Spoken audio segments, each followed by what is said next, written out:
Verse number 61. Ishvara sarvabhutanam hruddeshorjuna tishtati brahmayan sarvabhutani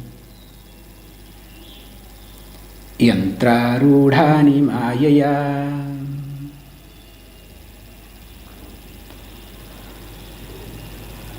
So now we being in Saranagati. Here Lord Krishna says, O Arjuna, the Lord resides in your heart. Hruddese tishtati iti. It is not only in you, in all living beings.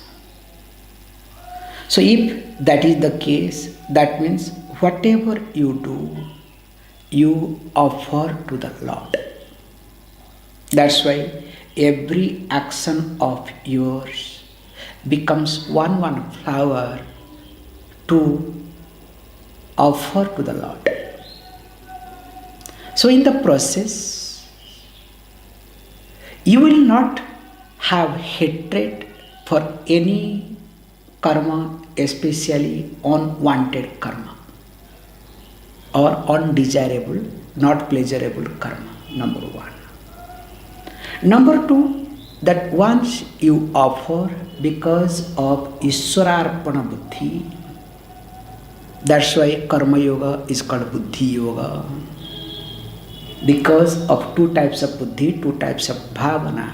So one is Ishwararpana Buddhi.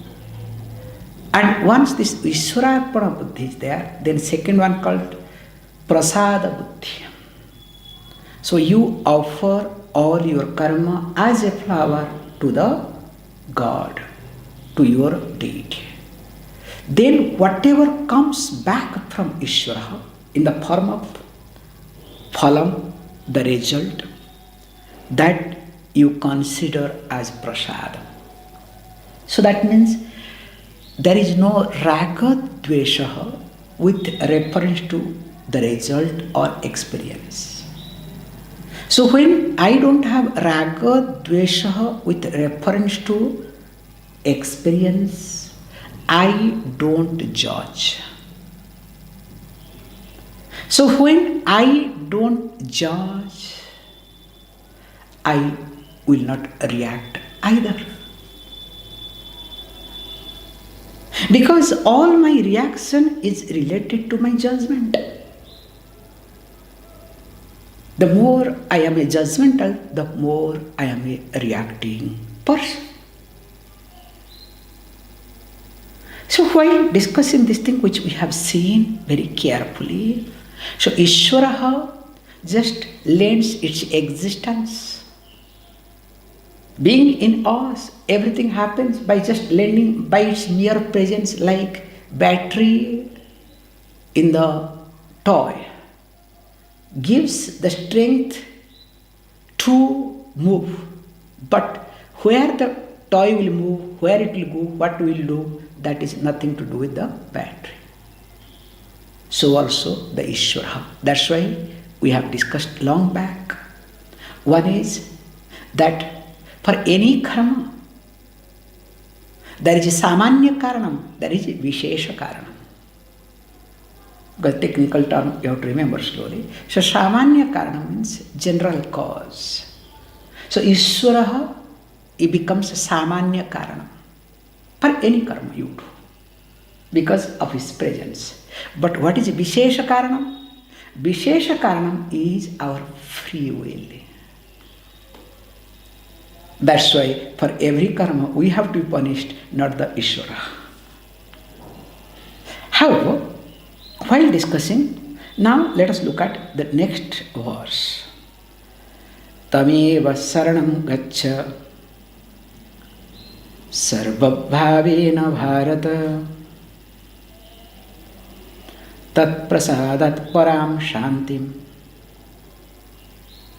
sthanam prapyasi sashvatam.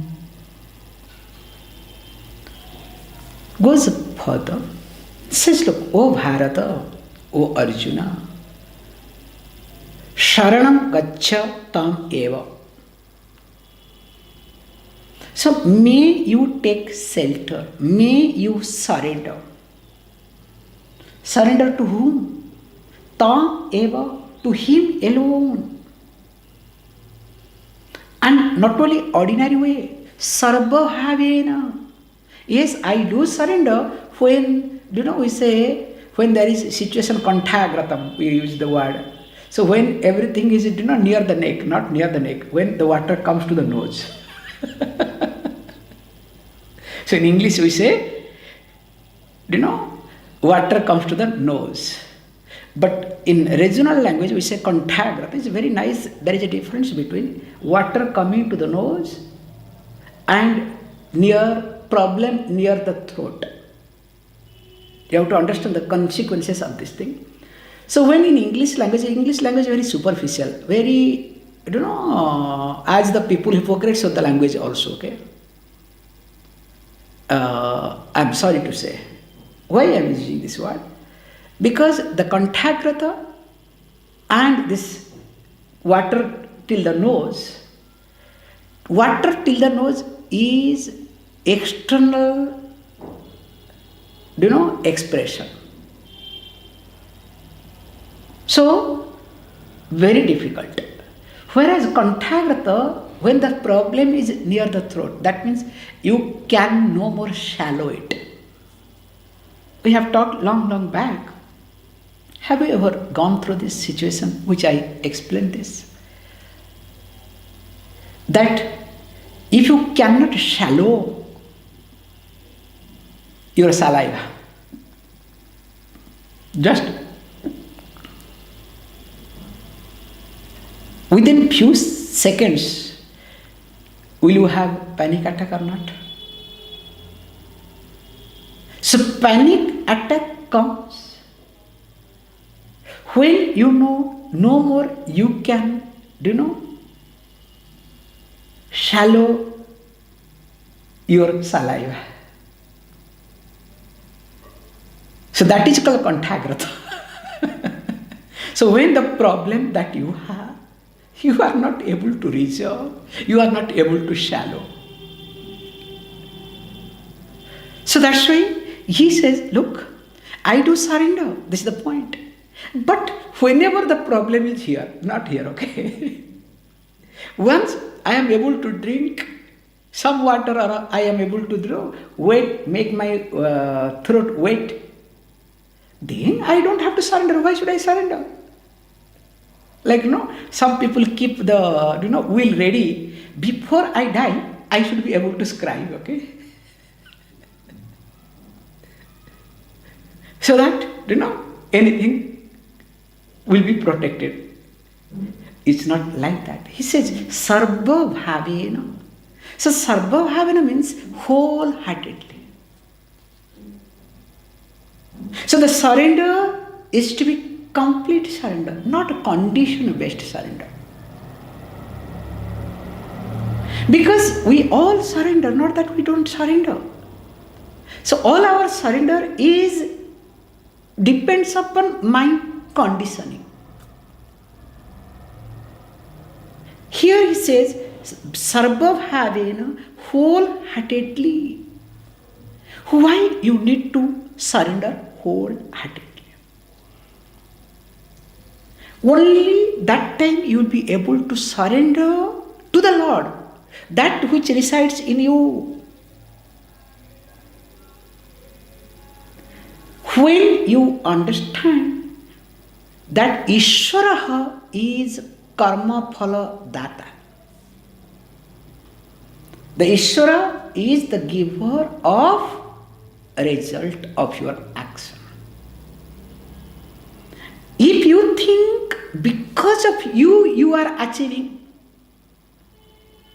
because of your effort things are happening, because of me I am today someone, remember that person cannot surrender wholeheartedly. It is impossible.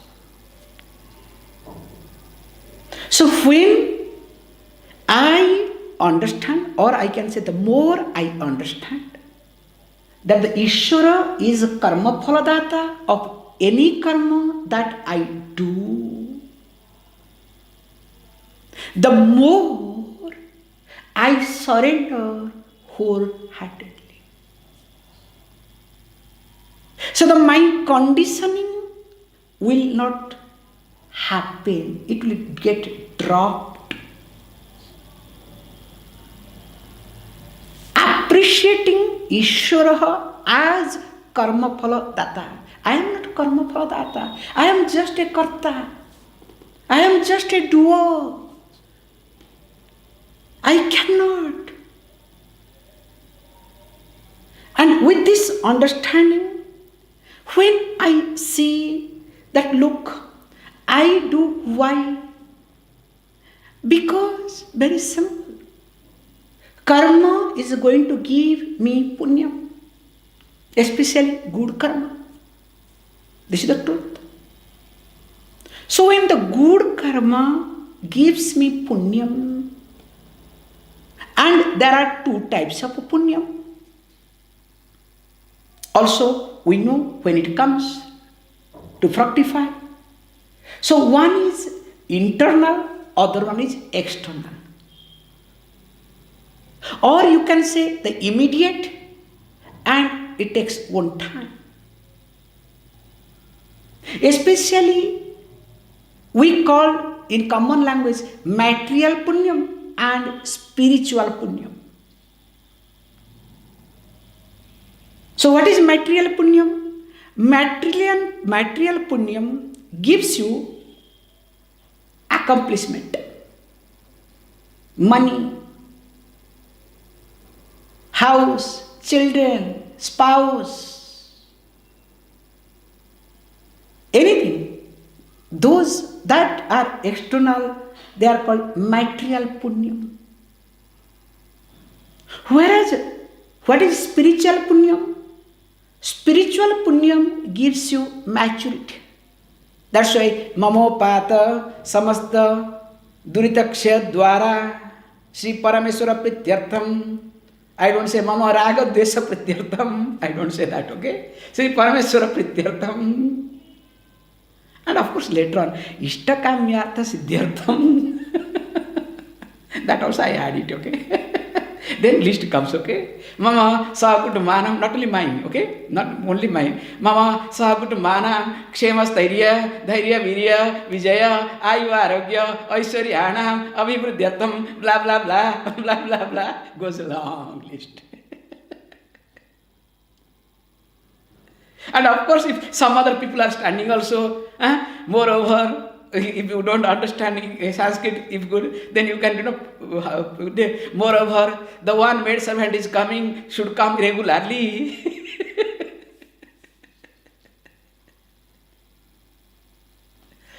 Anyway, so the material punyam takes care or gives me comfort.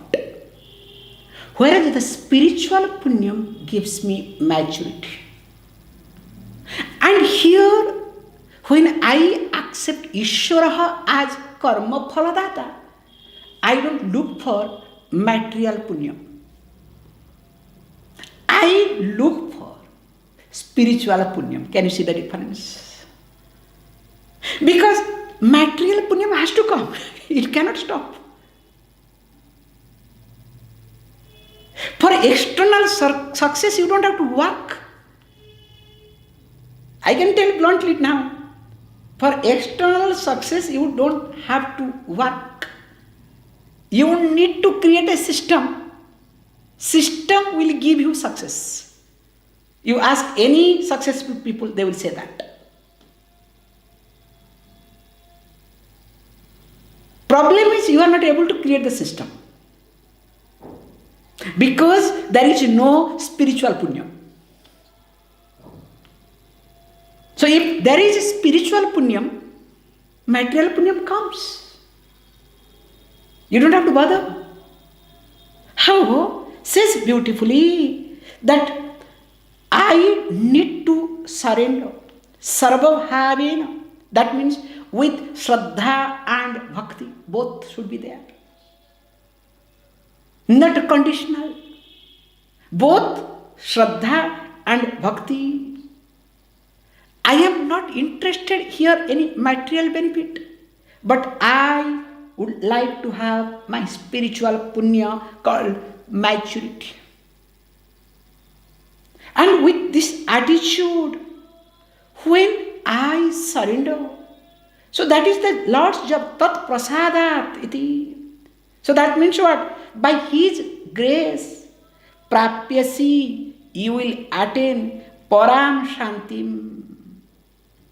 And that again which is shashwatam sthanam iti.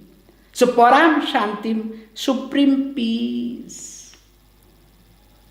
The ultimate peace, which is shashwatam, which is eternal, sthanam abode iti. So that means it is me, my attitude, with reference to karma and karma phala. So that means if my attitude with reference to karma and karma phala is taken care, life is fantastic, with or without. If you have, fantastic. If you don't have, also equally fantastic. How? I'll give you one beautiful example. It's a very nice, story we have heard in our childhood. Two friends were staying, doing tapas. Two sadhus were doing tapas. So they were especially doing tapas for Lord Shiva. So they thought, get a boon. And finally Lord Shiva appeared. Then said, look, I would like to give each one of you one boon. So ask for whatever you want. The first one said, look, I have suffered a lot in this life. This life is almost gone. In next life, I should be always able to receive and receive. I don't have to give anything. Only I should be able to receive. Lord Shiva says, tathastu, let it be so. So ask the next person, what do you want? Actually, that person did not think anything. Suddenly when he said he wanted to receive, so he thought, no, let me change it. So in next life, I would like to give and give. Lord Shiva asked, what are you doing? Do you understand what are you asking for it? Yes, I don't have any issue. I should be able to give and give. Lord Shiva said, tathastu, went on. Now both of them started fighting with each other, especially the one who said receive. Hey, both of us, we did tapas. I asked to receive. Now you asked, give. Are you crazy mad? He said, I don't know. This is what I felt and I did it. The story goes further. Both of them were born in the same place, in some place. So the one who asked to receive, he was born in a poor family and he became a beggar. Always receiving, begging all the time because he did not have anything to give. Whereas the other one who said that I would like to give, he was born in a rich family so that he could give, and more he gave, more it came. So can you see how the attitude places you in a different situation? I always say this much, that even though your punyam of previous life works, but your attitude towards your punyam makes you to enjoy what you have or suffer what you have. So your attitude towards your punyam decides whether to suffer or to enjoy in life. That's why it's all about fixing my attitude. That's why param santim, the absolute peace, you will gain by the grace. Because here also we need to see this very carefully.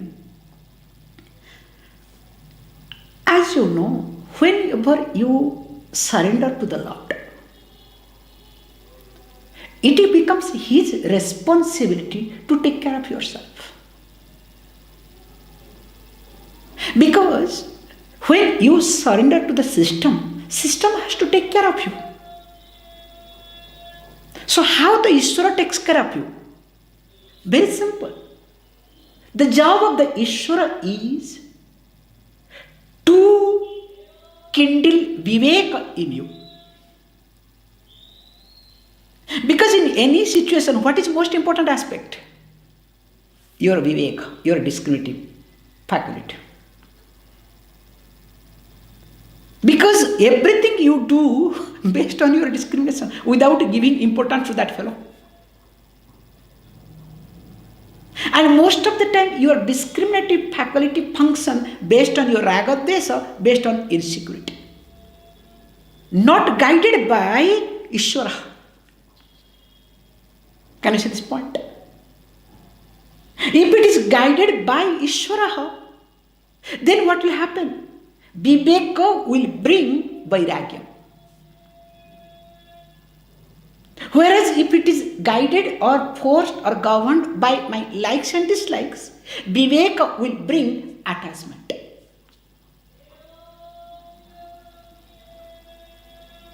Viveka will bring raga dvesha. That's why I need tat prasadat. I need his prasada. So tat prasadat means Ishvara anugrahat eva. So with the blessing of Ishvara, now what happens? I will do everything. In fact, right time I will do right thing without my knowledge. Just observe yourself. Many times you do many things, especially right things in right time. Did you know to do that? If you ask me personally, whatever has happened, everything has happened only Ishvara anugraha. Nothing else. So when you understand whole life is governed by Ishvara anugraha, so where is you? Means where is your raga dvesha? Where is your ahankara? That's why bringing Ishvara anugraha only prepare you for moksha. And that's why we bring more and more Ishvara in our life. So we are not fanatic. We are not superstitious. I remember one Swami today, in fact we are talking. So the moment he became Swami, after some time he said, what is this nonsense, puja is ashram? We are wasting time. We are Vedantin. We should do always as Brahman, Atman. What can you tell this Swami? It's not going to work. You may be a great scholar, but it's not going to work in long run. And especially when your health becomes bad. When there is a setback, your arrogance will not work. There will work your discipline, the way of living lifestyle. Whether you have manipulated lifestyle or systematic lifestyle, that will come out. Not that while lying down on the bed, you can cut a joke about yourself, thinking that nobody will understand that you are a joker.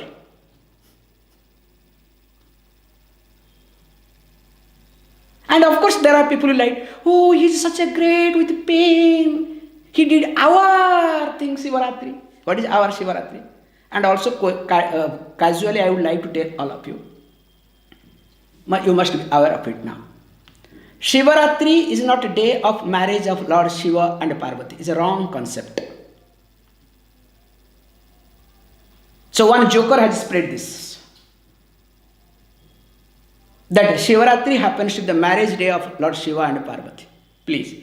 And of course some people started writing this year, very crazy thing, because this year happens to be on the Shivaratri day, Women's Day, International Women's Day, Mamma Mia.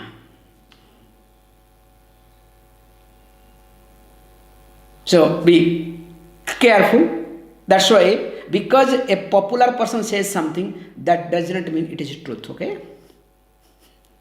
We need majority for forming government. We need a popular person to sell our product, not to gain the knowledge. So Shivaratri is a day where Lord Shiva was available, presented in a Agni form, in a Deepa form, in a Jyoti form, consciousness. That's why on Shivaratri day we show the lamp. So Shivaratri is a day of Tyaga, renunciation. That's why we have this Shivaratri, this Pradosham. We have every month one Shivaratri, and finally that is called Mahashivaratri. So that means what? Lord Shiva was getting married every Shivaratri.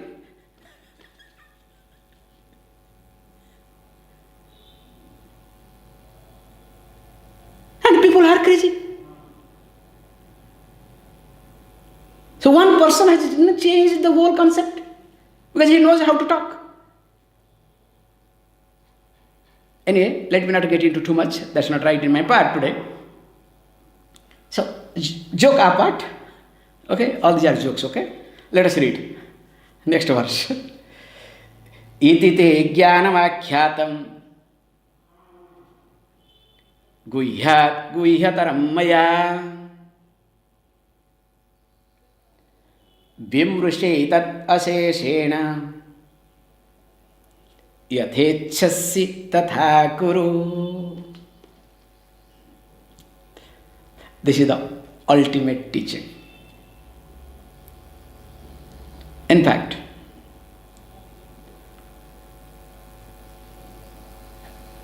yesterday post and today post in keeping with this verse.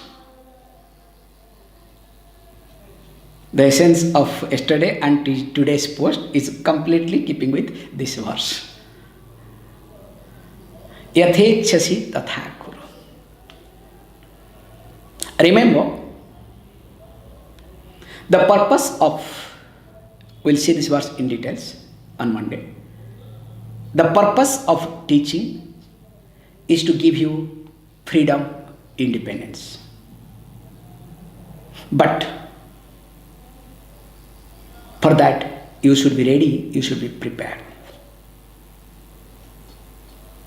If the freedom, independence is being given, and you are not in a position to make use of it, you misuse or abuse. Most of the time people do it. It becomes a disaster. That's why all over the world, all freedom movement, whether it's a country freedom movement, whether it's a social freedom, this freedom, that freedom, I don't bring gender freedom, okay? All these things becomes, painful for others, for the society. Because Lord Krishna here says very carefully, we'll be seeing again next verse is a very weak teaching here from here. Yathechasi tatha kuru. Means, hey look, I am not going to decide for you. I am a free person. I don't like you to depend upon me. Because if you depend upon me, that dependence on, depending upon the dependence of others is called samsara. It's a bondage. It's a very serious thing. That's why you all are ready to do anything for your child, especially. Why? Because you enjoy the child is depending upon you. If the same child does not depend on you, like example, gets married, starts talking, spending time more with wife or husband, whatever, now what happens to you? Will you be able to tolerate? Will you be able to accept? You feel neglected, you feel challenged, you will start complaining. That's why Lord Krishna says, Yathechasi tatha kuru. That means, as you like, may you do that. And when does he says? He says, after all teaching. And that's not enough. Again, he is going to continue some more thing. How? These 2-3 verses we'll try to take together, so that it becomes easier. Om Purnamada Purnamidam Purnat Purnamudachyate Purnasya Purnamadaya Purnameva Vashishyate. Om Shanti Shanti Shanti.